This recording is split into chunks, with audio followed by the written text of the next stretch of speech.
Hello मेरे शैतानों, कैसे हो आप भाई। अपन चालू करते हैं अपने मैक्रो इकोनॉमिक्स का एक और chapter, banking and central bank. ठीक है भाई, पूरा चैप्टर वन शॉट में खड़े खड़े जल्दी से इसको अपन समझते हैं। ठीक, तो भाई चालू करते हैं। सबसे पहले भाई बैंक क्या होता है, तो देखो भाई, बैंक मतलब कोई भी एक ऐसा इंस्टीट्यूट जो पैसे लेता है और पैसे देता है। ठीक है, बस खत्म बात। उसी को भी क्या बोला जाता है, बैंक बोला जाता है। क्या देखे भैया, क्या बोल रहे हैं, bank is right from the Latin word. भैया लैटिन वर्ड बैंकस से आया है, बैंक्यू से आया है, बैंको से आया है, विच मींस बेंच, जिसका मतलब एक बेंच होता है। मतलब जहां एक बेंच अपन बोलते हैं ना, मेरे स्कूल की बेंच है। तो भैया according to them early bankers in Italy used to transact their business sitting on a bench. भैया पहले इटली में क्या होता था भैया, जो भी ट्रांजेक्शन वगैरह होते थे बिजनेस वाले, वो एक बेंच पर बैठकर होते थे। ठीक, तो बस वहीं से उन्होंने उसको क्या कर दिया, मार्केट में बेंच लगी रहती थी और वहां से वो चीजें लेन देन होता था। तो इसलिए उन्होंने बैंक बोलना चालू कर दिया, बेंच को इंग्लिश में बैंक हो गया। ठीक, अब भैया वो लोग क्या बोल रहे हैं, नैरो सेंस। नैरो सेंस में अपन बेटा क्या बोलते हैं, बैंक मतलब वो इंस्टीट्यूट जो ये क्या करता है, ऑपरेट्स ट्रांजैक्शन ऑफ मनी, जो मनी के ट्रांजैक्शन को करता है, इधर से उधर करता है। अब बैंक एक्सेप्ट डिपॉजिट, लोगों से पैसा एक्सेप्ट करता है और लोगों को पैसा देता भी है जब उनको जरूरत पड़ती है। ठीक है, वाइडर सेंस में क्या बोलेंगे, मनी वो इंस्टीट्यूट होता है जो बेटा मनी और क्रेडिट में डील करता है। मनी और क्रेडिट मतलब पैसे और उधारी वगैरह में क्या करता है, डील करता है। अब भैया बैंक की डेफिनेशन, ठीक है, दो तीन लोगों ने दिए, वो अपने को देख लेना है। बैंक का जो एक्ट है वो कौन सा बेटा, देखो बैंकिंग रेगुलेशन कंपनी एक्ट 1949। ठीक, उसने क्या बोला भैया, बैंक एक क्या बोल रहे हैं, एक कंपनी है। वो कंपनी जो भी ये क्या करती है, जो इंगेज है किस चीज में भैया, लोगों से पैसा एक्सेप्ट करने में और लोगों को पैसा लेंडिंग मतलब लोन वगैरह देने में या फिर इन्वेस्ट करने में। ठीक, चलो अब बेटा बैंक की कैरेक्टरिस्टिक्स क्या है, खड़ा खड़ा देख लेते हैं। सबसे पहले बैंक एक इंस्टीट्यूट है, बैंक का एक वर्किंग प्लेस होना चाहिए। बैंक मस्ट एक्सेप्ट, लोगों से पैसा एक्सेप्ट करे और बैंक क्या करे भैया, लोगों को इन्वेस्ट या लेंडिंग करे वो पैसा। फिर इसका भी क्या, बैंक मस्ट रेमिट ट्रांसफर, भैया बैंक वो है जो भैया पैसे को इधर से उधर रेमिट करे। फिर भैया द वर्ड बैंक, भैया बैंक जो बैंक होती है उनको अपने नाम में बैंकर, बैंकिंग या बैंकर वगैरह लगाना ही पड़ेगा। ठीक, देन इसका भी क्या बोल रहे हैं, क्या, बैंक रेगुलेट, बैंक किस कानून के तहत चलती है, बैंकिंग कंपनीज रेगुलेशन एक्ट 1949 के तहत चलती है। अब भैया बैंक का इंपॉर्टेंस क्या है, ठीक है, अब वो चाहे इंडिया में या कहीं पर भी, भाई बैंक का इंपॉर्टेंस क्या है, तो सबसे पहले पॉइंट बेटा क्या है, कैपिटल फॉर्मेशन। क्या भैया, कैपिटल फॉर्मेशन मतलब भैया बैंक क्या करती है भैया, आपको कहीं ना कहीं ब्याज देती है। आप पैसे जमा करते हो तो आपको भी ये क्या करती है, आपको भी ब्याज देती है। और देखो पहले तो भाई मैंने मान लो मैंने बैंक में गया, बैंक में मैंने 100 रुपए जमा करे, तो बैंक वो 100 रुपए उठा के किसको लोन देगी, तो जिसको लोन दिया है भाई वो भी पैसे कमाएगा, वो पैसे कमाकर बैंक को देगा, बैंक उसमें से कुछ पैसे कमाएगी और मेरा पैसा काटकर मुझको भी, उनका पैसा काटकर मुझको पैसा दे देगी। तो मतलब हम सब लोगों ने क्या कर लिया, पैसे से पैसा कमा लिया। तो बैंक का एक फंक्शन क्या होता है, कैपिटल फॉर्मेशन का। देन इसका भी है इंपॉर्टेंट, नेक्स्ट इंपॉर्टेंस क्या बेटा, देश की वेल्थ को यूटिलाइज करने का काम कौन करती है, बैंक करती है। ठीक है, अपन सब लोग अपना पैसा कहाँ रखते हैं, बैंकों में। बैंक उस पैसे को कहीं ना कहीं इन्वेस्ट वगैरह करती है, तो जिससे भी देश का पैसे को, देश की वेल्थ को इधर उधर रेगुलेट करने का काम कौन करती है, बैंक करती है।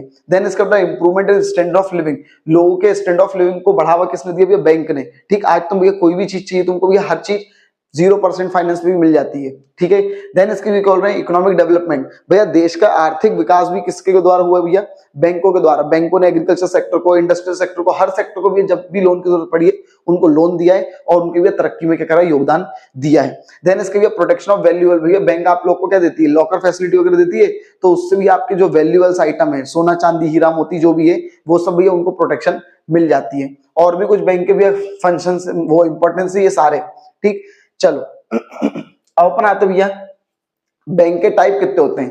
तो सबसे पहले थोड़ा देखो, मेन बैंक जो होते हैं वो होते हैं स्केड्यूल्ड बैंक और नॉन स्केड्यूल्ड बैंक। बस इतना ध्यान रखो, स्केड्यूल्ड मतलब जो एक आरबीआई की एक लिस्ट बनती है, उस सेकंड लिस्ट में अगर वो लोग हैं तो भैया वो बैंकों का नाम क्या कहलाएगा, वो सारी बैंक जिनका नाम आरबीआई की सेकंड लिस्ट में वो स्केड्यूल्ड है, और जिन लोग का नाम आरबीआई की सेकंड लिस्ट में नहीं है वो लोग नॉन स्केड्यूल्ड। ठीक है, scheduled bank are those bank whose name appear in the second list, second schedule of Reserve Bank of India. ठीक है, ये बहुत अच्छा वाला चार्ट है भाई, इसमें तुम बहुत सारी चीजें समझ सकते हो। भैया सेंट्रल बैंक मेन है, अब उसके अंदर भी स्केड्यूल्ड, नॉन स्केड्यूल्ड और स्पेशलाइज्ड बैंक आती हैं। स्केड्यूल्ड बैंक में भी कमर्शियल और कोऑपरेटिव बैंक आती हैं, कमर्शियल में भी पब्लिक और प्राइवेट आती हैं। ठीक है, फॉरेन बैंक आती है और क्या, रीजनल रूरल बैंक आती है।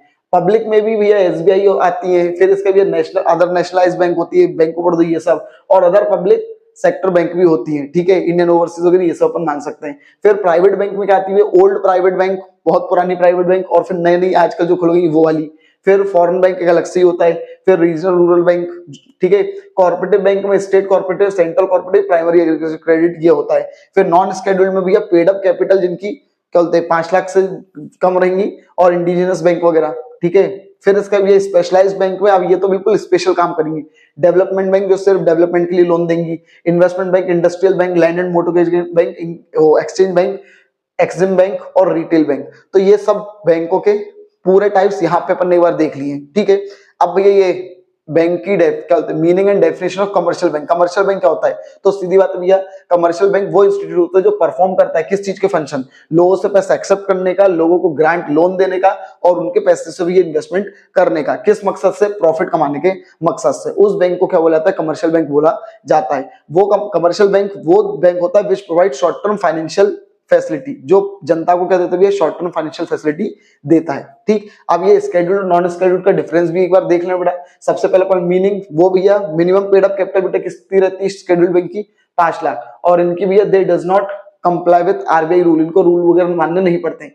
सीआरआर इनको रखना पड़ता है, इनको रखना नहीं पड़ता। स्केड्यूल्ड ये सेकंड लिस्ट में होते हैं, ये लिस्टेड नहीं होते हैं। रिटर्न या particular time return are to be submitted, return मतलब फाइल वगैरह सबमिट करनी पड़ेंगे आरबीआई को, इन लोग को नहीं करना पड़ता है, ठीक है। मेंबर ऑफ क्लियरिंग हाउस, ये क्लियरिंग हाउस के मेंबर रहते हैं, ये लोग नहीं रहते हैं, ठीक है। बोरोइंग, ये लोग आरबीआई से बोरोइंग ले सकते हैं, ये लोग नहीं ले सकते हैं। तो ये इनका डिफरेंस भी अपन ने पढ़ लिया, ठीक। चलो अब इसका भी अपन बात करते हैं।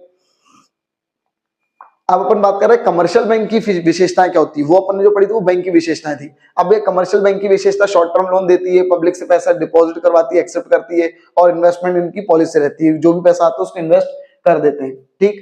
चलो अब इसका भी कमर्शियल बैंक के फंक्शंस क्या हैं, ठीक। तो भैया कमर्शियल बैंक के सबसे पहले तो बेटा मेन प्राइमरी फंक्शन और सेकेंडरी फंक्शन, दो फंक्शन होते हैं। प्राइमरी में दो होते हैं, एडवांस लोन और एक्सेप्टिंग मनी।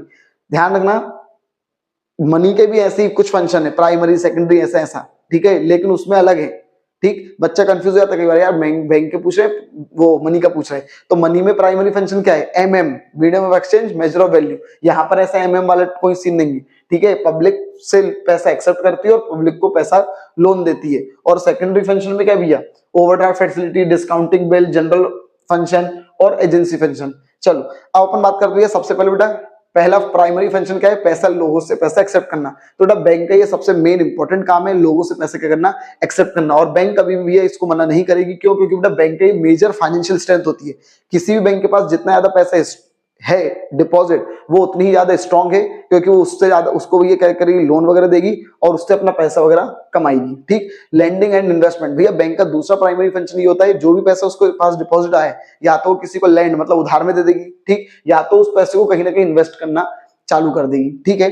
चलो अब इसका भैया सब्सिडरी फंक्शन क्या होता है, सेकेंडरी फंक्शन। सबसे पहले बेटा जनरल फंक्शन। जनरल फंक्शन में भी बैंक क्या करती है, credit card, credit instrument issue करती है। क्रेडिट इंस्ट्रूमेंट मतलब जैसे ये चेक वगैरह हो जाते हैं, ठीक। फिर इसके बाद अरेंजिंग फॉरेन एक्सचेंज, अगर कोई बंदा है बिजनेसमैन, मान लो उसको भैया, या कोई ना आम आदमी भी, अगर उसको भैया फॉरेन से कोई चीज खरीदना बेचना है, तो भैया उसके लिए फॉरेन एक्सचेंज का इंतजाम कौन करेगा, भैया यही बैंक करेगी, ठीक है। देन इसका भैया सेफ कीपिंग ऑफ वैल्यूएबल्स, आपका कोई आइटम वगैरह है भाई, क्या बोलते हैं सोना चांदी हीरा मोती, तो भैया उसको सही तरीके से रखने का काम भी कौन करेगी, ये कमर्शियल बैंक ही करती है, आपको रेंट फैसिलिटी देती है, ठीक। चलो देन इसका भी है फिर discounting bill, bill of exchange, अगर आपने 11th क्लास में पढ़ा होगा तो उसको डिस्काउंट करवाने का काम करती है। एजेंसी फंक्शन क्या है भैया, पैसा कलेक्ट करना, ठीक है, कलेक्टिंग पेमेंट। अगर मैंने बोल दिया मेरी बैंक से कि मेरे जो भी लोगों से पैसा लेना है उन सबसे पैसा ले लेना, ठीक है, तो भैया कलेक्टिंग पेमेंट, बैंक क्या करती है, पेमेंट को कलेक्ट करने का काम भी करती है। ओवरड्राफ्ट फैसिलिटी, मेरे खाते में 0 रुपए थे लेकिन मैंने बैंक के साथ मेरी अच्छी क्रेडिट वर्दीनेस थी, तो भैया बैंक ने मुझको मौका दिया कि भैया मेरे पास 0 रहेगा बैलेंस, तो भी मैं कुछ पैसा निकाल सकता हूँ। फिर बेटा मेकिंग पेमेंट, मैंने बैंक का एक और ये काम है भैया, मैंने बैंक को ऑर्डर दे दिया कि यार मेरे जो भी पेमेंट मेरी करनी है, मेरा रेंट भरना है, मेरा बिजली का बिल भरना है, जो भी है वो आप खटाखट भर दिया करो, ठीक। तो भैया बैंक वो वाला काम भी करती है। और भी बहुत सारे पॉइंट भैया हमारे बिहाफ पर शेयर्स वगैरह ये सब खरीदना बेचना कर सकती है, पैसे को इधर से उधर ट्रांसफर करवा सकती है। ट्रस्टी फंक्शन होती है, मतलब पैसे को सलामत रखती है अपने। जनरल यूटिलिटी कुछ और भी काम होते हैं, ठीक है। चलो अब अपन आते भैया, ये नॉर्मल देख लेना बेटा, अब अपन आते भैया मनी क्रिएशन और क्रेडिट क्रिएशन कैसे होता है। सबसे पहली बात तो ये क्या बोल रहे हैं, it is one of the most important activity, भैया कोई भी कमर्शियल बैंक की सबसे इंपॉर्टेंट एक्टिविटी है। Through the process of money creation commercial bank are able to create credit. उधार देने वाला जो सिस्टम होता है उसी को बोला जाता है भैया क्रेडिट क्रिएशन, मतलब उधार देने वाला सिस्टम कैसे चलता है। ठीक, आगे बोलना बेटा this process can be better understood by two assumption. हमको पहले तो दो अजम्पशन लेकर चलने हैं, ठीक है। मैं फिर बोल रहा हूँ बेटा क्रेडिट क्रिएशन मतलब क्या होता है, उधार उधार उधार उधार देते जाना। ठीक है भाई, मैं बैंक के पास 100 रुपए जमा करूंगा, मान लो मैंने 100 रुपए जमा करे, अब वो बैंक क्या करेगी 20 रुपए तो रख लेगी अपने पास, बाकी 80 रुपए किसी न किसी को उधार दे देगी। ठीक, तो इसको बोला जाता है क्रेडिट क्रिएशन। ठीक, जब बैंक उधार देती है तो भैया वो कैसे होता है, तो सबसे पहले दो एजम्पशन अपन मान के चल रहे हैं। The entire commercial bank system is one unit. सारी बैंक अलग अलग मत मानना, सारी बैंकों को एक ही मानो। ठीक है, मान लो सिर्फ एक ही बैंक है पूरे देश में। ठीक है, जहां पर भी अपन बैंक का इस्तेमाल करेंगे, बैंक शब्द का। All receipts and payment in the economy are routed through bank. हम ऐसा मान रहे हैं कि कोई भी पैसा, अगर मान लो मैंने कोई पैसा इधर से उधर करा है तो वो सब बैंक से ही हो रहा है, हम ऐसा मान के चल रहे हैं। तो ये बहुत अच्छे से समझ पाएंगे, नहीं तो नहीं समझ पाएंगे। ठीक, चलो आगे बोलना भैया, मतलब या तो मैं अगर किसी को पेमेंट भी दे रहा हूँ तो चेक वगैरह से दे रहा हूँ, ठीक है, वो मुझको दे रहा है तो वो चेक वगैरह से दे रहा है या ऑनलाइन ट्रांसफर कर रहा है, ऐसा मान लेना। अब देखो यहाँ पे क्या लिखा है, the deposit held by banks are used for giving loan. Bank के पास जो पैसा रहता है, ठीक है, जो डिपॉजिट आता है उसी को बेटा वो लोन वगैरह देते हैं। However bank can not use the whole deposit, लेकिन पूरा जस्ट मैंने भी बताया ना, 100 रुपए मैंने अगर जमा करे तो पूरे 100 रुपए बैंक उधार नहीं देगी। It is a legally compulsory, भैया लीगल कंपल्सरी है कि बैंक कुछ पैसा अपने पास क्या रखे, सर्टेन मिनिमम फ्रैक्शन अपने पास रखेगा, और इसी फ्रैक्शन को बेटा लीगल रिजर्व रेशियो बोला जाता है। समझ में आई बेटा बात? ठीक है, तो ये उसका एलआरआर का मीनिंग भी बन गया। आगे बोल रहे हैं क्या बोलते हैं, bye fixed by central bank, और ये फिक्स्ड कौन करता है, कितना पैसा रखना है वो सेंट्रल बैंक फिक्स करती है। Bank do not keep 100% reserve against the deposit. ठीक, आगे बोल रहे हैं they keeps reserve only to the extent indicated by the bank. पूरा पैसा रिजर्व नहीं करते, वो कुछ पैसे ही रिजर्व करते हैं। ठीक, अब बेटा अपन आते हैं why only fraction of deposit keep. भैया सिर्फ कुछ थोड़ा सा पैसे ही क्यों रखते हैं, पूरे ही रखो भाई। अगर मैंने 100 रुपए जमा करें तो बैंक को ये पूरा ही पैसा रखना चाहिए मेरा। ठीक है, तो भाई क्यों ऐसा क्यों हो रहा है, 20% रख रही है पैसा और बाकी उधार दे रही है, तो ये 20 भी क्यों रख रही है, मत रखना भी ये 20 भी, ऐसा क्यों? तो देखो क्या बोल रहे हैं, bank keep a fraction of deposit as cash reserve because prudent bankers by his experience. भैया बहुत से बैंकों ने अपना एक्सपीरियंस के साथ ये पता करा है कि भैया all the depositor do not approach, सारे लोग जिन लोगों ने पैसे जमा किए वो सारे लोग अपना पैसा मांगने नहीं चले जाते हैं। तो भैया क्या बोल रहे हैं, and also they do not withdraw the entire amount in one go. ठीक है, और पूरा पैसा भी एक बार में नहीं निकाल लेते हैं। ठीक, देन इसका भी क्या बोल रहे हैं, there is a constant flow of new deposit in the bank. Bank में कांस्टेंट डिपॉजिट फ्लो होता रहता है, मतलब लोग बार बार आते रहते हैं, नए नए लोग आएंगे, पैसे जमा करते आएंगे। ठीक, जो भी पैसा कमाएंगे वो फिर डिपॉजिट कर देंगे, ऐसा अपन मान के चल रहे हैं। ठीक, अब देखो so to meet the daily demand withdrawal, भैया रोज जितना भी पैसा लोग निकालते हैं तो हमने ये पता करा है क्या, it is sufficient for bank to keep only a fraction. थोड़ा सा ही पैसा बस बैंक को अपने पास रखना चाहिए।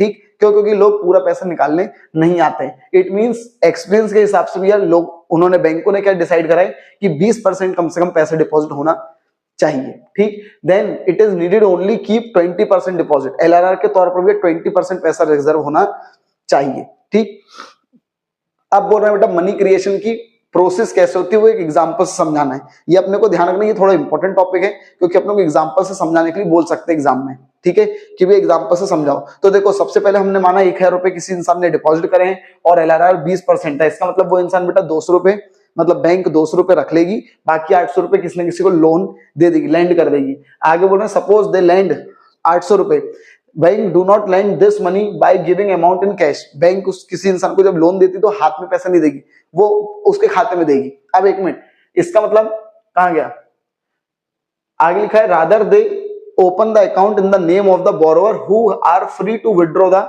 Amount whenever they like. ठीक है, मतलब ये जिसको लोन चाहिए था उसका खाता खोलेंगे और उसके खाते में डाल देंगे।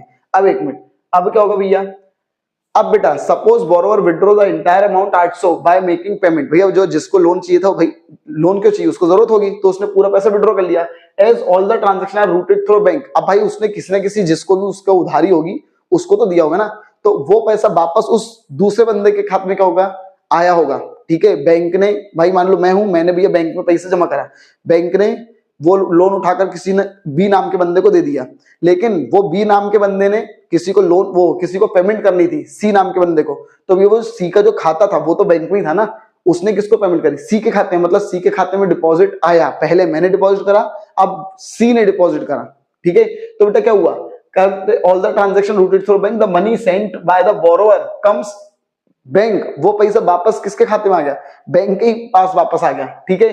From deposit account of who have received this payment, भाई सी को पैसा मिला ना, तो सी के खाते में क्या आ गया, पैसा आ गया। अब it will increase the demand deposit by bank by 800। अब एक मिनट, मैंने 1000 रुपए जमा करे थे, ठीक है, बैंक के पास वो डिमांड डिपॉजिट के तौर पर रखे हुए हैं, बैंक ने वो लोन वगैरह दिया था, जो जिसके पास गए थे पैसे सी के पास, उसके खाते में भी 800 रुपए आए, तो बैंक क्या करेगी, उसके में से भी, अब देखो उसके 800 रुपए में से भी बैंक क्या करेगी बेटा, 20 रुपए रख लेगी, और फिर किसी ना किसी को ऑनलाइन तौर पर, डिजिटल तौर पर क्या दे देगी बेटा, लोन दे देगी। कितने रुपए का, 20% रख लिए तो 640 रुपए, फिर से किसी ना किसी को लोन दे देगी बैंक, ठीक है। अब जिसको लोन चाहिए होगा वो किसी ना किसी को पेमेंट करेगा, तो फिर उस बंदे के खाते में पैसे आएंगे, तो फिर बैंक इसी प्रोसेस को क्या करती रहेगी, बैंक वापस करती रहेगी। The deposit keep on increasing, ठीक है, हर बार बेटा 80% पैसा वो बैंक क्या करती रहेगी, लोन देती रहेगी, ठीक। At the same time cash reserve also go on in increasing, और कैश रिजर्व भी बढ़ता जाएगा, ठीक। 80 each time by 80 of the last reserve deposit creation comes to an end with the total cash reserve become equal to the initial deposit. अब ये process चलती कब तक रहेगी, तो देखो बैंक ने पहले मेरे 1000 रुपए में से 200 रुपए रखे, 800 लोन दे दिया, फिर 800 में से भी किसी को 160 रुपए रखे, फिर 640 रुपए लोन दे दिया, मतलब पहली बार 200 रुपए हो गए बैंक के पास रखे हुए रिजर्व, फिर 160 हो गए, फिर इसी तरीके से धीरे धीरे करके भैया जब सारे प्लस करके 1000 डिपॉजिट नहीं हो जाएंगे, कितने, फिर से बोल रहा हूँ, ये जो रिजर्व रख रही है ना बैंक, ये रिजर्व मिलाकर कितने ना हो जाए, 1000। क्यों, क्योंकि मैंने सबसे पहले डिपॉजिट कितना करा था, 1000 ना, तो सबसे पहले वाले डिपॉजिट के बराबर जब ये रिजर्व हो जाते हैं, समझ में आई मेरी बात, मेरे पे कितने पैसे रखे, 200, दूसरे बंदे को जिसको लोन दिया था उसने पेमेंट करी थी, ठीक है, तो वो जो तीसरा बंदा था जिसके खाते में पैसे आए थे, ठीक है, उसके खाते में भी कितने रुपए आए थे, 800 रुपए आए थे, तो उसके में से 20% रख लिया था, 140 रुपए, 160 रुपए, ठीक, और किसी को लोन दे दिया था, तो 200 मेरे, 160 उसके पैसे जमा कर लिए, तो ऐसे ही कर करके जमा कर करके भी ये कितने हो जाएंगे, 1000 रुपए सबसे इनिशियल डिपॉजिट के बराबर जब तक हो जाएंगे पैसे, तब तक बैंक क्या करती है, लोन पर लोन देती रहती है, ठीक। अब ये देखो, इसको टेबल वगैरह से उन्होंने समझा है, क्या बोल रहा भैया, देखो सबसे पहले 1000 रुपए जमा करे थे, फिर ऐसे 200 रुपए रख लिए थे, और 800 रुपए लोन दे दिया था, फिर 800 में से 160 रुपए लोन दे वो बचा लिए थे, 640 लोन दे दिया था, 640 में से 128 बचा लिए भैया, फिर 512 फिर किसी को लोन दे दिया, 512 में से 102 फिर बचा लिए, और 410 रुपए फिर किसी को लोन दे दिया। ये प्रोसेस चलती रहेगी कब तक, जब तक भैया इन सबका टोटल ये जो रिजर्व जो बचा कर रख रही ना, वो 1000 रुपए ना हो जाए, कौन से 1000 रुपए, ये इनिशियल डिपॉजिट के बराबर ना हो जाए, तब तक ये काम चलता रहेगा, ठीक। क्लियर है भैया। तो यहाँ पे फिर एक कॉन्सेप्ट आता है कि यार कितने गुना, कितने बार ये बैंक कर सकती है, ऐसा काम कितनी बार बैंक कर सकती है, कितने गुना हो जाएगा पैसा, ठीक है। ये जो टोटल इनिशियल डिपॉजिट था, इनिशियल डिपॉजिट से टोटल डिपॉजिट बैंक के पास कितना गुना हो सकता है, ठीक। तो उससे कॉन्सेप्ट निकल कर आता है मनी मल्टीप्लायर, ठीक है। ये देख रहे हो, as a seen table bank are able to create deposit of 5000 with the initial deposit. Bank ने पहले 1000 रुपए से जो 1000 रुपए थे उसको कितनी बार डिपॉजिट कर दिया, 5000 बन गया, वो इनिशियल डिपॉजिट कितना बन गया, 5000 बन गया। It means total deposit become 5 times, मतलब सबसे पहले जो डिपॉजिट किया था उसका 5 गुना हो गया, ठीक है। तो भैया हमसे वो लोग क्या बोल रहे भैया, ये यहाँ पे एक कॉन्सेप्ट आता है, ये कुछ नहीं है, ये कॉन्सेप्ट का है, मनी मल्टीप्लायर का है। तो भैया मनी मल्टीप्लायर की मीनिंग क्या भैया, मनी मल्टीप्लायर मतलब और deposit multiplier measures the amount of money that the bank able, money वो मतलब मनी मल्टीप्लायर मतलब बैंक कितनी एबल है पैसा क्रिएट करने के लिए उसके इनिशियल डिपॉजिट से, ठीक है। मतलब हर बार जब भी उसके खाते में पैसा आता है तो भैया वो कितनी योग्य है कि उस पैसे को कितनी गुना कर सकती है, तो वो जो कितने गुना कर सकती है उसी को क्या बोला था, मनी मल्टीप्लायर बोला जाता है, ठीक है। फिर से बोल रहा हूं, इनिशियल डिपॉजिट को बैंक कितने गुना बढ़ा बढ़ाकर लोन दे सकती है उसी को भैया मनी मल्टीप्लायर बोला जाता है, कितने गुना हो सकता है वो पैसा। तो भैया मनी मल्टीप्लायर का फॉर्मूला क्या है, 1/LRR, ठीक है। एग्जांपल उन्होंने लिया बेटा LRR कितना परसेंट था, 20% ना, तो इस 20% को मैं 0.2 भी लिख सकता हूं, ठीक है भैया। देखो ना, ऊपर 20 अपॉन में 100 काटा पीटी करोगे तो 0.2 आएगा, तो मनी मल्टीप्लायर कितना होगा बेटा 0.2, या फिर 0.2 को अपन 5 टाइम्स भी कर सकते हैं कि 0.2 मतलब 5 टाइम्स। चलो अब अपन बेटा बात करते हैं, it signifies that every money kept, bank में जब जब भी पैसा आएगा तो बेटा वो 5 गुना बढ़ जाएगा, ठीक है। चलो अब अपन आते हैं खड़ाक से, ये lower is the value of money multiplier the less money is created, जितना कम मनी मल्टीप्लायर की कीमत होगी, मनी मल्टीप्लायर जितना लोअर होगा उतना कम क्रेडिट क्रिएशन होगा। ठीक, एग्जाम्पल वगैरह अपन ने लिया ही था बेटा, कैलकुलेट द टोटल डिपॉजिट। ठीक है, total deposit created in if initial deposit, सबसे पहले इनिशियल डिपॉजिट कितना था बेटा 1000, तो हमसे बोल रहे भैया टोटल डिपॉजिट निकाल के बताओ। अगर एलआरआर कितना परसेंट है 12.5% है, तो भैया एलआरआर कितना है 12%, मतलब 0.125। मनी मल्टीप्लायर कितना हो जाएगा 1 अपॉन एलआरआर, मतलब 1 अपॉन 0.125, तो कितना हो गया 8। मन इनिशियल डिपॉजिट कितना था 1000 बस, तो टोटल डिपॉजिट कैसे हो जाएगा, इनिशियल इंटू मनी मल्टीप्लायर कितना हो गया 8000 करोड़। ठीक, ये एग्जांपल था, अपन ने क्वेश्चन भी कर लिए यहीं कहीं। अब एक नया टॉपिक में चालू करते बेटा, सेंट्रल बैंक। क्या भैया, सेंट्रल बैंक, बहुत ध्यान से सुनना, खड़ा खड़े जल्दी से। सेंट्रल बैंक वो बैंकिंग इंस्टीट्यूट है जो मैनेज और कंट्रोल करता है, मैनेज और कंट्रोल, मैनेज और कंट्रोल, मैनेज और कंट्रोल। क्लियर है, किन चीजों को, 3 चीजों को, देश की बैंक को, देश की करेंसी को और देश के क्रेडिट को। फिर से बोल रहा हूं, सेंट्रल बैंक वो बैंक है जो मैनेज कंट्रोल करता है। क्या करता है, मैनेज और कंट्रोल करता है कितनी चीजों को भैया, देश की बैंक को, देश की करेंसी को और देश के क्या भैया क्रेडिट को। क्लियर है, उसको भी, और क्यों करते हैं, ताकि पब्लिक के इंटरेस्ट की और देश के वेलफेयर की बात हो सके। क्लियर भैया। अब बेटा रिजर्व बैंक ऑफ इंडिया जो है अपने देश में, वो बेटा सेंट्रल बैंक की तरह क्या करती, काम करती है। ये लोगो वगैरह आपने देखा होगा। अब बेटा ये इसके बारे में कुछ अपन देख लेते हैं। सबसे पहले बेटा इंपीरियल बैंक बनी थी, इंपीरियल बैंक ऑफ इंडिया 1921 में। ठीक है, फर्स्ट वर्ल्ड वॉर के टाइम, लेकिन फिर क्या हो गया, हमारी देश की जो बैंकिंग सिस्टम था बहुत बेकार तरीके से क्या हो गया भैया, चरमरा गया। तब बेटा 1925 में हिल्टन यंग कमीशन आया। ठीक है, और हिल्टन यंग कमीशन ने बोला भैया रिजर्व बैंक का कॉन्सेप्ट दिया कि भैया इस इंडिया के लिए भी एक रिजर्व बैंक होनी चाहिए। पहले इंपीरियल बैंक थी जो कमर्शियल बैंक और सेंट्रल बैंक दोनों का काम करती थी, लेकिन वो सक्सेस नहीं हो पाई थी। फिर भैया reserve Bank of India act आया 1934 में, एक्ट आया कब भैया 1934 में। और reserve Bank of India establish कब हो गई बेटा, यहाँ पे एक स्लैश करके फंक्शन भी लिख लेना। Reserve Bank of India establish हो गई थी और उसने फंक्शन करना मतलब काम करना भी कब चालू कर दिया बेटा, 1 अप्रैल 1935 में काम करना चालू कर दिया था।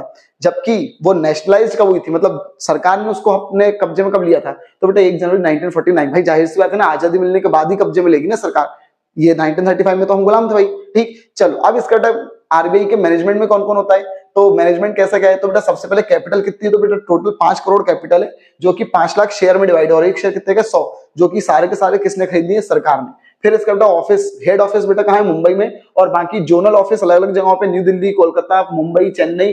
ठीक है, ईस्ट वेस्ट और साउथ के लिए। आगे बोलो बेटा डायरेक्टर कैसे कैसे क्या होते हैं, तो बेटा 1 governor and not more than 4 deputy governor to be appointed by central government. एक गवर्नर और 4 डिप्टी गवर्नर से ज्यादा नहीं, वो कौन अपॉइंट करते हैं, सेंट्रल बैंक। फिर इसका भी ये गवर्नर थे बेटा। फिर इसका 4 director to be nominated by central government from, one from each of the 4 local board. 4 local board हैं, उन लोकल बोर्डों से एक एक डायरेक्टर सरकार क्या करती है, चयनित करती सेंट्रल बैंक। फिर इसका 10 director to be nominated by 10 अलग से डायरेक्टर बेटा केंद्र सरकार नॉमिनेट करती है। फिर बेटा 1 गवर्नमेंट ऑफिशियल भी सरकार क्या करती है, नॉमिनेट करती है। चलो अब बेटा गवर्नर क्या है भैया, तो भैया the governor and deputy governor are whole time employ. ये आरबीआई के होल टाइम एम्प्लॉय होते हैं of the bank and hold office. Maximum period कितना बेटा 5 ईयर। ठीक है, are eligible for the reappointment, और उनको रीअपॉइंट करा जा सकता है। जो गवर्नर है उनको 5 साल के लिए वो रहते हैं। फिर इसके बाद अपन बात करते हैं मेन डिपार्टमेंट क्या है आरबीआई के, तो बेटा सबसे मेन डिपार्टमेंट बेटा banking operating and development department. ये डिपार्टमेंट कुछ नहीं करता, सिर्फ और सिर्फ सारी बैंकों पे नजर रखता है, उनके लिए, उनके डेवलपमेंट के लिए करते हुए काम करता है। देन इसका नोट इश्यू डिपार्टमेंट, ये वो डिपार्टमेंट है जो अपन सबको चाहिए भैया। ठीक है, नोट इश्यू डिपार्टमेंट मतलब ये वो डिपार्टमेंट जो पैसे छापने का करता काम करता है। लेकिन यहाँ पर देखो बेटा क्या लिखा है, दिस डिपार्टमेंट हैज 10 ऑफिस, इनके बेटा 10 ऑफिस हैं which are in charge of supply of money, paper money. ठीक है, ये 10 ऑफिस जो है यही बेटा पूरे देश में पैसे को इधर से उधर करने के लिए क्या होते हैं, रिस्पॉन्सिबल होते हैं। फिर एक डिपार्टमेंट है जो इकोनॉमिक एनालिसिस करता रहता है और पॉलिसी वगैरह लेकर आता रहता है। ठीक है, देश के बारे में रिसर्च करता रहेगा। देन इसका statistical analysis and computer service department, ये सारे कंप्यूटर वगैरह को बेटा सही रखेगा, क्योंकि और कहते हैं क्योंकि भैया कंप्यूटर से ही सब कुछ हो रहा है। ठीक है, और स्टैटिस्टिकल एनालिसिस भी करता है। ठीक है, मतलब कंप्यूटर की मदद से ही स्टैटिस्टिकल एनालिसिस किया जाता है। कुछ नंबर्स रहते हैं, उन नंबर की पढ़ाई की जाती है। देन इसका भी क्या बोल रहे हैं, फॉरेन एक्सचेंज कंट्रोल डिपार्टमेंट, भाई हमारे देश में कितना विदेशी पैसा आ रहा है, कितना खर्च हो रहा है, वो सब कंट्रोल करने के लिए एक अलग से डिपार्टमेंट होता है। ठीक, अब बेटा ये आरबीआई के पावर, फंक्शंस, राइट्स क्या है, तो सबसे पहले भैया ये सारे उसके क्या भैया फंक्शंस हैं। ठीक है, इनको एक एक बार देख लेते हैं, खड़े खड़े जल्दी से। क्या बोल रहे हैं बेटा, सबसे पहले बेटा आरबीआई का क्या काम है, क्या बोलते हैं, नोट इश्यू करने का। ठीक, और उसमें भी देखो बेटा क्या लिखा है, आरबीआई की मोनोपोली नोट इश्यू करने में, लेकिन एट प्रेजेंट बेटा कितने कितने के 5 के 10 के 20 के 50 के 100 के और 500 के नोट आरबीआई इश्यू करता है। 1 रुपी नोट एंड कॉइन जो इश्यू करता है बेटा वो गवर्नमेंट करती है, ठीक है, गवर्नमेंट ऑफ इंडिया, और उसमें भी कौन, मिनिस्ट्री ऑफ फाइनेंस। फिर इसका अब वो एक सवाल आता है बच्चों के मन में, क्या सरकार जब पैसा आरबीआई छापती है तो भयंकर छाप ले, ठीक, तो भाई सब में बांट दे, गरीब वगैरह सब में बांट दे, सब अच्छे अमीर रहेंगे, तो ये ऐसा नहीं हो सकता। मिनिमम कम से कम बेटा रिजर्व बैंक के पास बेटा 200 करोड़ का क्या होना चाहिए, पैसा होना चाहिए, 200 करोड़ का फंड होना चाहिए, तभी आरबीआई क्या कर सकती है, ये पैसे छाप सकती है। तुम खुद सोचो, उसमें मोबाइल वो उस पर क्या लिखा रहता है नोट पर, मैं धारक को पैसे देने का क्या देता हूँ, वचन देता हूँ। तो भाई अगर मान लो तुम कभी बैंक के पास चले गए कि लाओ भैया मेरे पास मेरा वो जो आपने बोला ना 200 रुपए के ऊपर लिखा हुआ है धारक को इतने पैसे देने का वादा करता हूं, तो मेरा सोना लेकर आओ, ठीक है, क्योंकि आरबीआई ने क्या करा था, सब लोग के सोने लिए थे और पैसा छाप कर दिया था कि भैया आप लोग ये सोने से इधर उधर ट्रेड मत करो, आप ये पैसा पकड़ो और ट्रेड करो, ठीक है, जब भी जरूरत होगी तो भैया तुम ये पैसा मुझको ला कर देना, मैं तुम्हारा सोना वापस कर दूंगा। लेकिन ऐसा असल में नहीं होगा, ठीक है, क्योंकि आरबीआई पे आपको भरोसा रखना पड़ेगा और उसी से हमेशा सर्कुलेशन करना पड़ेगा। तो भैया भाई अगर बाई चांस मान लो तुम चले गए कि नहीं हमको तो चाहिए हमारा पैसा, हमारा सोना वापस दो, तो भाई आरबीआई के पास कुछ ना कुछ होना चाहिए, तभी वो आपको दे पाएगी।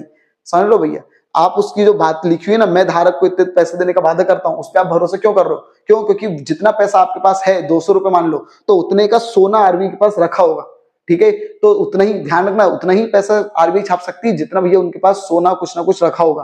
तो क्या रखा होगा बेटा, 200 करोड़ तक का पैसा सरकार के पास रखा होना चाहिए। किस फॉर्म में, तो भैया 115 करोड़ बेटा गोल्ड के फॉर्म में होना चाहिए, और बाकी का 85 जो रहेगा बेटा वो विदेशी करेंसी के रूप में आरबीआई के पास रखा होना ही चाहिए, ठीक है, तभी आरबीआई पैसा छाप सकती है।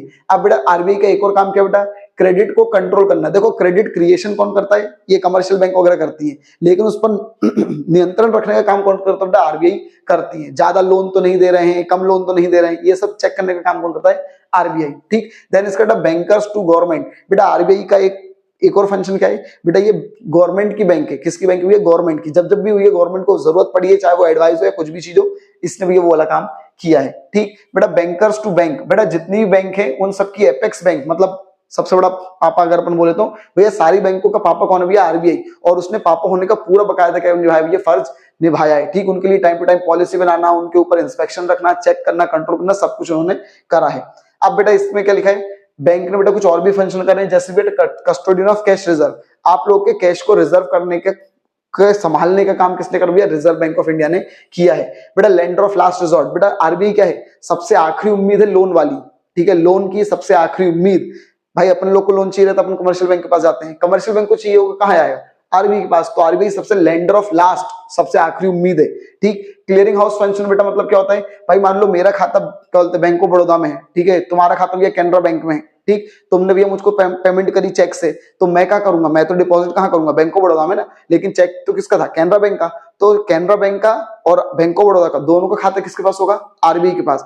तो भैया मैं क्या करूंगा, आरबीआई को बोलूंगा कि देखो भैया पेमेंट आई है, ठीक है, मेरे खाते में, बैंक ऑफ बड़ौदा भैया मेरा खाता है ना, तो मेरे खाते में भैया कोई भी पैसा आया है, जो मेरी बैंक ऑफ बड़ौदा बैंक है वो जाएगी आरबीआई के पास और बोलेगी कि कैनरा बैंक के खाते से पैसा काटो, कैनरा बैंक के जो ग्राहक है उसके खाते से पैसा कटवा दो और हमारे ग्राहक के खाते में पैसा डलवा दो। तो आरबीआई वो कैनरा बैंक क्या करेगी, अपने ग्राहक के पैसे से खाते से पैसा काटेगी, कैनरा बैंक के खाते से पैसा कौन काटेगा, आरबीआई, और बैंक ऑफ बड़ौदा के खाते में डाल देगा। अब बैंक ऑफ बड़ौदा क्या करेगा, मेरे खाते में पैसा डाल देगा, मैं उनका ग्राहक हूं ना भाई, ठीक, क्लियर भैया। तो ये होता है क्लियरिंग हाउस फंक्शन, ये काम करने का कौन काम करता भैया, आरबीआई, और जहां पर आरबीआई की ब्रांच नहीं रहती वहां पे एसबीआई करती है वाला काम।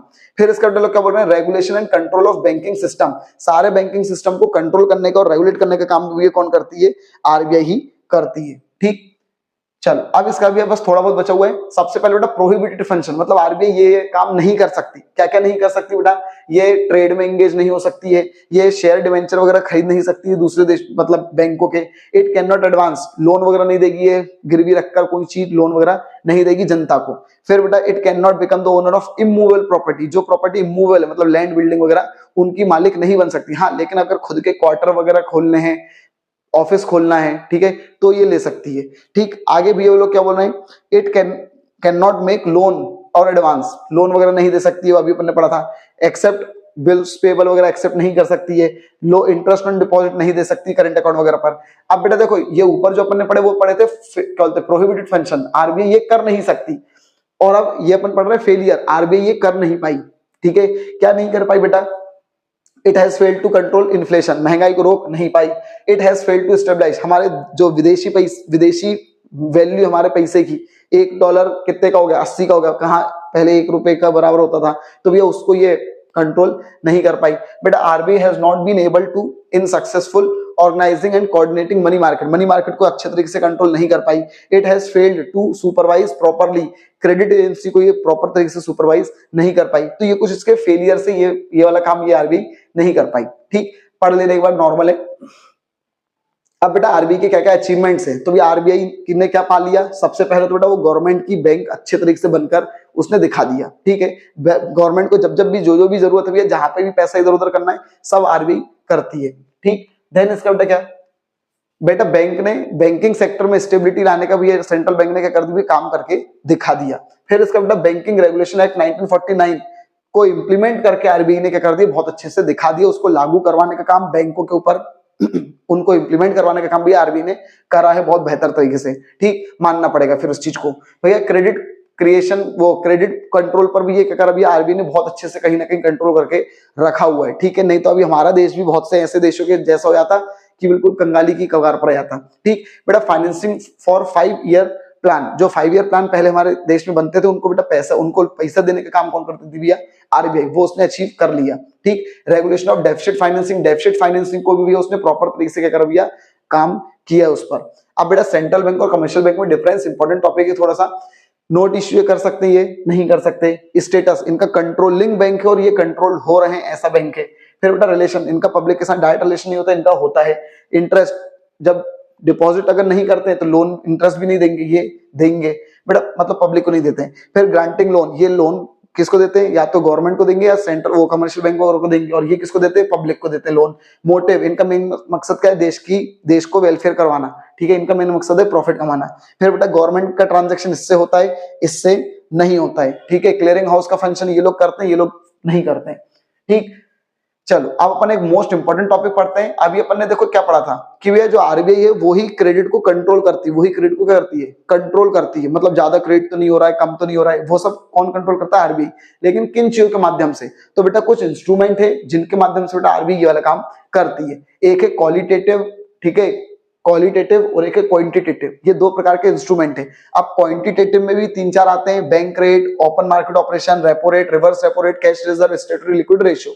और क्वालिटेटिव में भी 3 एक आते हैं, marginal requirement, credit, rationing of credit और मोरल सुएशन। ठीक, तो सबसे पहले बेटा अपन बात करते हैं क्वांटिटेटिव। अब क्वांटिटेटिव में सबसे पहले बेटा रेपो रेट, तो बहुत ध्यान से सुनना है, इसको रीपर्चेज रेट भी बोला जाता है। तो देखो क्या लिखा है, repo rate is that rate at which central bank, भाई central bank of India, central bank of country lend money to commercial. देखो सुनो, अगर कमर्शियल बैंक को लोन चाहिए, कमर्शियल बैंक को क्या चाहिए? लोन चाहिए। ठीक, शॉर्ट टर्म के लिए, किसके लिए भैया? शॉर्ट टर्म के लिए। तो वो आरबीआई के पास जाएगी और आरबीआई से बोलेगी देखो यार हमको लोन की जरूरत है, दे दो। तो आरबीआई क्या बोलेगी? ठीक है हम दे देंगे, लेकिन कुछ परसेंट लेंगे ना, ब्याज लेंगे ना।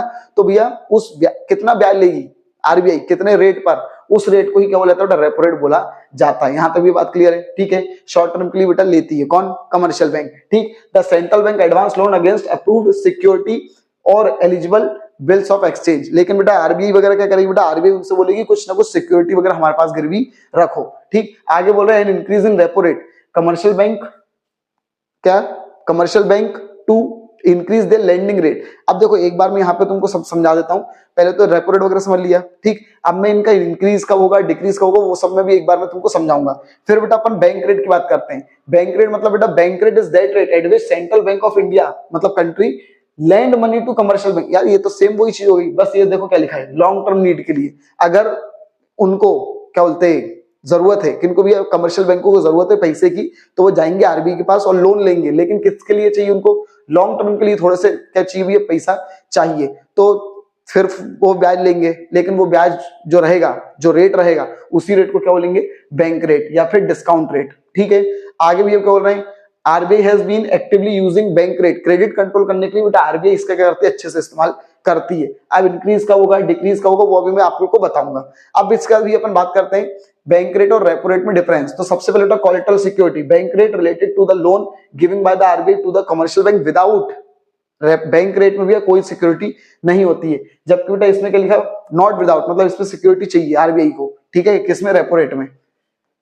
चलो फिर इसका भैया नेचर ऑफ रेट, ये कैसा रेट है बेटा, डिस्काउंट रेट है। ये कैसा रेट है बेटा, रीपर्चेज रेट है। फिर इसका पर्पस ऑफ बोरिंग, क्यों पर्पस, क्या पर्पस है, तो बेटा बैंक रेट किस लिए होता है बेटा, by commercial bank to cope up with their immediate cash crunch, उनके पास कैश वगैरह की कमी हो जाती है इसलिए लेते हैं। और इसका बेटा क्या लिखा है बेटा, repo rate related to short term borrowing by the commercial bank, short term के लिए जो लोन चाहिए रहता है उसके लिए रहता है। ठीक, अब एक मिनट, अब अपन आते हैं बेटा रिवर्स रेपो रेट। तो रिवर्स रेपो रेट भी ये क्या होता है, देखो अभी क्या हो रहा था, कमर्शियल बैंक को लोन चाहिए था आरबीआई से, तो आरबीआई बोल रही थी इतने रेट पर मिलेगा। तो वैसे ही अब क्या होता भैया, कमर्शियल बैंक के पास मान लो एक्सेस पैसा है, सरप्लस पैसा है, तो वो आरबीआई के पास डिपॉजिट करवा रही है।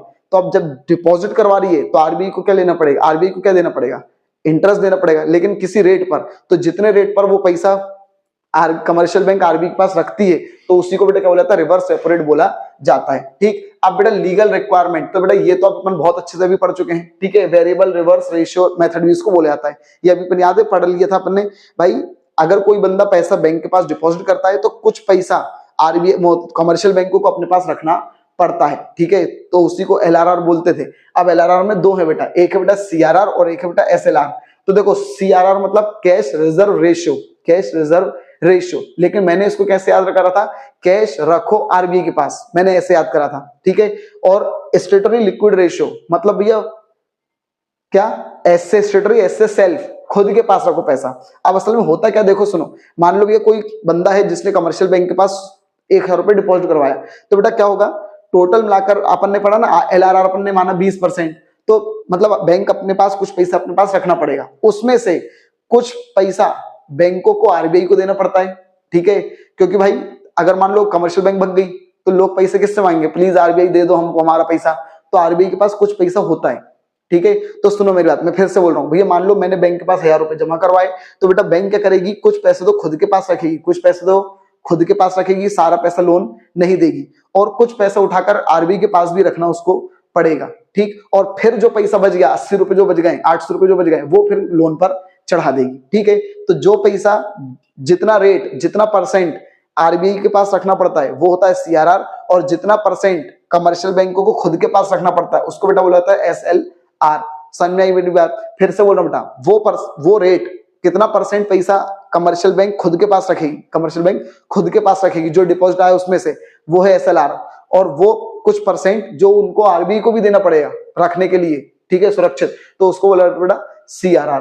ठीक, चलो अब बेटा होता भी ओपन मार्केट ऑपरेशन, है ना, लेकिन एक मिनट रुकना यार, ओपन मार्केट ऑपरेशन उससे पहले अब सुनो, मैंने तुमको अभी बोला था, बार बार मैं तुमसे बोला था ओपन मार्केट ऑपरेशन के पहले मैं तुमको बता दूं, मैंने तुम लोगों से बोला था बार बार की इंक्रीज डिक्रीज में भी समझाऊंगा। तो सुनो, देखो ये चाहे अपन ने बैंक रेट पढ़ाओ, रेपो रेट पढ़ाओ, रिवर्स रेपो रेट पढ़ाओ, सीआरआर पढ़ाओ, एसएलआर पढ़ाओ, इन सबको जब महंगाई होती है, क्या होती है भैया, महंगाई, तो आरबीआई बढ़ा देती है, आरबीआई क्या कर देती है, रेट को बढ़ा देती है। ठीक है, क्यों, तुम सुनो जरा भैया, मान लो महंगाई हो रही है, क्या भैया महंगाई हो रही है, तो आरबीआई वो रेट बढ़ा देगी, आरबीआई वो रेट क्या कर देगी, बढ़ा देगी, कोई सा भी रेट हो, कोई सा भी रेट हो। ठीक है, बैंक रेट मान लो, रेपो रेट मान लो, एसएलआर मान लो, कोई भी है, बैंक क्या कर देगी, बढ़ा देगी, बैंक रेट क्या कर देगी, बढ़ा देगी। तो जब आरबीआई बढ़ा दिया, मान लो कमर्शियल बैंक ने आरबीआई से लोन लिया, तो आरबीआई ने बोला पहले मैं 6% देता था, अब मैं 10% पे तुझको लोन दूंगा।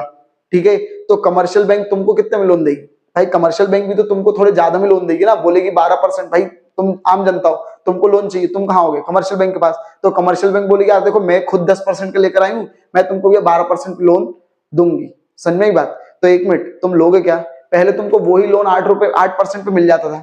ठीक है, कितने पे मिल जाता भैया, 8% पे मिल जाता, लेकिन अब आरबीआई ने बढ़ा दिया लोन, तो इन लोगों ने बढ़ा दिया। ठीक है, तो इसका मतलब लोग फिर लोन नहीं लेंगे। ठीक, जिसके कारण बेटा लोगों के खरीदने की क्षमता क्या जाती है, कम हो जाती है, और महंगाई कम हो जाती है। समझ में आई बात, और जब मंदी होती है, पूरे समाज में क्या होती है, पूरे देश में मंदी होती है, मतलब कम, मतलब लोग डिमांड ही नहीं कर रहे हैं, तो आरबीआई बेटा इन रेटों को कर देती है, कम कर देती है। जब आरबीआई ने रेट कम कर दिए, मान लो कमर्शियल बैंक को इनसे लोन लेना है, तो आरबीआई ने कम रेट में लोन दिया, तो कमर्शियल बैंक भी तुमको कम रेट पर लोन देगी, और जब तुम्हारे पास पैसा आएगा तो तुम खर्चा करोगे मार्केट में, और जब तुम खर्चा करोगे तो महंगाई फिर से बढ़ने लग जाएगी, मतलब जो मंदी थी वो सुधरने लग जाएगी। समझ में आई बेटा मेरी बात। ठीक, तो ये सारे रेट में बस तुम यही लिख देना, पहले तो मीनिंग लिख देना, और सब में बस ये लिख देना, ड्यूरिंग इन्फ्लेशन ये रेट बढ़ जाएगा, ड्यूरिंग डिफ्लेशन ये रेट कम हो जाएगा। अगर क्रेडिट कंट्रोल करना है, ठीक है, तो अगर ज्यादा हो रहा है तो उसको कम करने के लिए आरबीआई रेट कम कर देती है, और ये कम हो रहा है तो उसको बढ़ाने के लिए आरबीआई रेट बढ़ा देती है। लेकिन ये ओपन मार्केट ऑपरेशन में थोड़ा सा अलग है। ओपन मार्केट ऑपरेशन क्या होता है बेटा, ओपन मार्केट ऑपरेशन मतलब जब आरबीआई जो सरकार के जो शेयर बॉन्ड वगैरह ये सब रहते हैं, सिक्योरिटी वगैरह, उनको बाइंग और सेलिंग करती है। गवर्नमेंट सिक्योरिटी को खरीदती है और बेचती है। कौन? सेंट्रल बैंक, ठीक है, जनता से, पब्लिक से। तो भैया उसको ओपन मार्केट ऑपरेशन बोला जाता है। अब होता क्या भैया, सब सरकार, ये सेंट्रल बैंक सेल कब करेगी और सेंट्रल बैंक भैया परचेज कब करेगी? तो देखो, sale of security by central bank reduce reserve of commercial bank, ठीक है, it adversely affect the banks ability to create credit. असल में होता क्या भैया, मान लो भैया महंगाई है, क्या है भैया, महंगाई है, तो आरबीआई क्या करेगी? आरबीआई भैया अपने जो शेयर वगैरह जो भी थे, सरकार के शेयर, बॉन्ड, डिवेंचर वगैरह जो भी थे, वो सरकार, वो आरबीआई क्या कर देगी भैया, वो उनको बेच देगी। क्या कर देगी भैया? बेच देगी। ऐसा भाई, बेचेगी तो क्या होगा, तुम लोग खरीदोगे, मतलब तुम्हारा पैसा क्या आएगा, आरबीआई के पास आ गया। अब तुम खर्च कर पाओगे क्या? फिर से बोल रहा हूं, महंगाई है, क्या भैया, महंगाई है। तो ये गवर्नमेंट के जो बॉन्ड वगैरह जो भी थे, वो आरबीआई क्या कर देगी, बेच देगी। क्या कर देगी भैया? बेच देगी। अब जब बेचेगी तो तुम लोग खरीदोगे, तो तुम्हारे पैसे किसके पास आ गए? आरबीआई के पास। अब खर्च करोगे, कहाँ है पैसे? है तुम्हारे पास? नहीं है पैसे।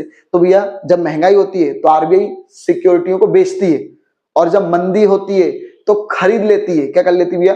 खरीद लेती, वापस खरीद लेती। और जब आरबीआई वापस खरीदेगी तो तुमको पैसा पेमेंट करेगी, और जब तुम्हारे हाथ में पैसा आएगा तो तुम मंदी को वापस से कर दोगे, बढ़ा दोगे। ठीक, तो ये है बेटा ओपन मार्केट ऑपरेशन, इसमें थोड़ा सा अलग था। अब अपने को कुछ नहीं करना भैया, एक लास्ट स्लाइड और खत्म बेटा।